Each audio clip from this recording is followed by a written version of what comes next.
है। दूसरी बार मास्क ना लगाने पर 10,000 रुपए जुर्माना रखा गया है। पूरा दिन सड़कों पर वसूली चल रही है। ठीक है, आपने अपनी तरफ से वसूली कार्यक्रम शुरू कर दिया है, लेकिन अस्पताल में बेड ना मिलने पर सरकार पर कितना जुर्माना होना चाहिए? वेंटिलेटर ना मिलने पर सरकार पर कितना जुर्माना होना चाहिए? कोरोना टेस्ट ना होने पर सरकार पर कितना जुर्माना होना चाहिए? शमशान में मुर्दा जलाने के लिए लकड़ियां ना होने पर सरकार पर कितना जुर्माना होना चाहिए? शमशानों में दिन दिन भर मुर्दा जलाने की वेटिंग के लिए सरकार पर कितना जुर्माना होना चाहिए? जितने मंत्री और ये मुख्यमंत्रियों ने बंगाल से कोरोना लाकर फैलाया है, उन पर कितना जुर्माना होना चाहिए? बंगाल में बिना मास्क महीने भर से घूम रहे नेताओं पर पर डे के हिसाब से कितना जुर्माना होना चाहिए?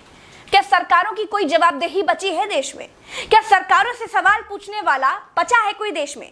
क्या कोई पूछ सकता है कि 1 साल से देश कोरोना महामारी झेल रहा है, आपने पूरे देश में कितने नए हॉस्पिटल बनाए हैं? अगर नहीं बनाए तो क्यों नहीं बनाए हैं? क्या कोरोना आपदा में घिरे देश को 1000 करोड़ के नए संसद भवन की जरूरत थी? क्या देश को 300 करोड़ के नए बीजेपी दफ्तर की जरूरत थी? क्या देश को तत्काल 1100 करोड़ के राम मंदिर की आवश्यकता थी?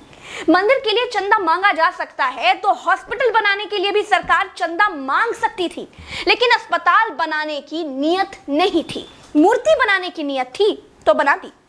सरकारों ने अस्पताल नहीं बनवाए। क्या इस देश की पब्लिक सरकारों पर कोई जुर्माना लगाएगी? क्या कोरोना आपदा में देश को कुंभ सजाने की आवश्यकता थी? क्या देश को कोरोना महामारी के बीच बंगाल चुनाव में रैलियों की आवश्यकता थी? नहीं थी। देश को अस्पतालों की, डॉक्टरों की, कोरोना की दवाइयों की जरूरत थी। कुछ दवाइयां बनाई भी तो वाहवाही के चक्कर में विदेश भेज दी। आधे अधूरे टीकाकरण में देश अभी अटका हुआ है। और ये कैसा टीका बनाया है जिसे लगाने के बाद भी कोरोना हुआ जा रहा है? क्या कोई सवाल पूछेगा? चीन ने कोरोना को फैलाया और पूरी तरह से कंट्रोल कर लिया। अपनी जीडीपी में रिकॉर्ड बढ़ोतरी कर ली। चीन से सब कुछ तो ले ही लिया है, सीख भी ले लो।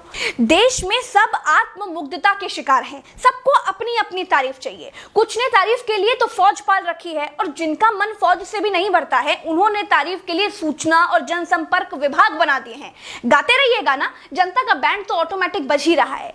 जिनके अगल बगल से कोरोना से लाशें नहीं उठी है ना, वो मेरी बात को नहीं समझ पाएंगे। जो कोरोना की पीड़ा से गुजरे हैं, जिन्होंने कोरोना से मरे हुए लोगों को शमशान में जलते देखा है, जिन्होंने कतार में लंबी लाशें देखी हैं, वो जान जाएंगे कि मैं क्या कह रही हूं और क्यों कह रही हूं। चलते हैं। राम राम, जय हिंद, दुआ सलाम।